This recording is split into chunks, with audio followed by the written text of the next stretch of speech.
Life का life changing show रहा हो तो वो कौन सा हुँ। शो होगा? तो मैं ऐसे 2 शो के बारे में बात करना चाहूँगी। पहले तो जिससे मुझे नेम एंड फ़ेम मिला, तो पहला शो है जिसने मुझे नेम एंड फ़ेम दिया है वो है गुड्डन तुमसे ना हो पाएगा। जो कि ये शो चला है साढ़े 3 साल और टीवी इंडस्ट्री में साढ़े 3 साल शो चलना बहुत बड़ी बात होती है। तो इससे मुझे काफ़ी मतलब कि बहुत नाम मिला और व्यूअर्स मुझे जानने लगे इस शो के ज़रिए।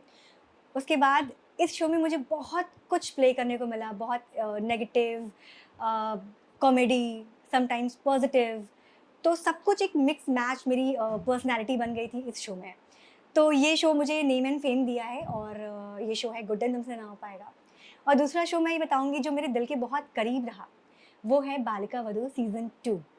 सो पहले पहले वाले पार्ट में तो मैं खुद भी बच्ची थी बट ये जब सीज़न 2 आया था तो मेरी कास्टिंग उसमें हुई थी और वो इसलिए करीब था क्योंकि वो जो कैरेक्टर था लीला का that was very positive character और जो रियल लाइफ़ में आज भी अ, गाँव में कुछ घरों में ऐसा होता है जहाँ पे हस्बैंड अपनी वाइफ़ को टॉर्चर करता है बिकॉज़ बच्चा नहीं होता। तो मेरा कुछ किरदार वैसा ही था कि मेरे हस्बैंड को बच्चा चाहिए और मैं बच्चा नहीं दे पा रही हूँ और इसलिए वो मुझे इतना मारता था, मुझे इतना पीटता था।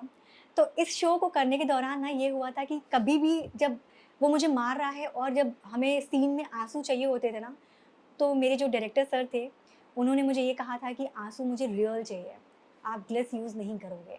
तो जो ग्लिस होता है हम लोग यूज़ करते हैं ताकि आँसू आ जाए, तो वो यूज़ नहीं करोगे। अ, तो अब रोने के लिए तो कुछ इमोशंस चाहिए ना, कुछ फीलिंग्स चाहिए। तो कुछ-कुछ पार्ट मैं याद करके और वहाँ पे रोती थी और वो इसीलिए उस शो से मैं बहुत कनेक्टेड हो गई थी बट हाँ, वो शो बहुत लंबे टाइम तक नहीं चल पाया। एक गुड्डन था, जो साढ़े 3 साल चला, एक बालिका वधू था, जो साढ़े 3 महीने भी नहीं चला। तो ये है, थैंक यू। रश्मि, इससे पहले आप क्राइम पेट्रोल में भी काम करते हुए हुँ, नज़र आई। क्राइम पेट्रोल का एक्सपीरियंस कैसा था? क्योंकि आज के जो एक्टर्स हैं क्राइम पेट्रोल के, वो बड़े-बड़े वेब सीरीज़ कर रहे हैं। हुँ। क्योंकि ऐसा कहा जाता था कि एक लंबे समय के इंतज़ार के बाद उनको बहुत अच्छा रोल मिला है। उसके बारे में क्या कहना चाहेंगी आप? तो आज के टाइम पे जो व्यूअर्स या फिर कास्टिंग वाले या फिर कोई प्रोडक्शन हाउस है जिनको ये पता होता है कि अच्छा ये क्राइम पेट्रोल में काम किया है, तो इसकी तो कास्टिंग करनी ही नहीं है। तो मतलब आज ना इस टाइप से क्राइम पेट्रोल वाले आर्टिस्ट को देखा जाता है। बट जब हमने अब तो क्राइम पेट्रोल आई गेस बंद भी हो चुका है, अभी रनिंग शो नहीं है। तो वो एक ऐसा एपिसोडिक शो था जिसमें रियलिटी को दिखाया जाता था, थोड़ा-सा एनहांस करके स्टोरी को थोड़ा-सा पॉप अप करके ताकि पब्लिक को समझ में आए और पब्लिक का इंटरेस्ट बना रहे।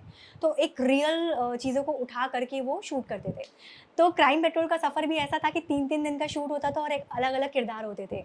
बट येस क्राइम पेट्रोल के टाइम पे इतने सारे शोज़ नहीं थे या इतनी सारे सीरीज़ का टाइम नहीं था।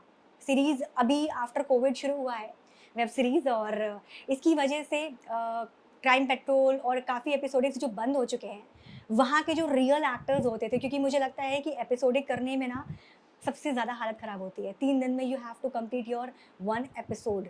तो उस पूरे एपिसोड को करने के लिए या तो आप बहुत अच्छे एक्टर हो या फिर आपको जल्दी-जल्दी छपाया जा रहा है। तो मुझे लगता है कि एपिसोडिक में आप एक रियल एक्टर को ही लेते हो। तो वो रियल एक्टर आज सीरीज़ में इसलिए है क्योंकि उसने रियल एक्टिंग की है और एपिसोडिक बंद हुआ, वेब सीरीज़ का ज़माना शुरू हुआ और वहाँ के एक्टर्स यहाँ आ गए।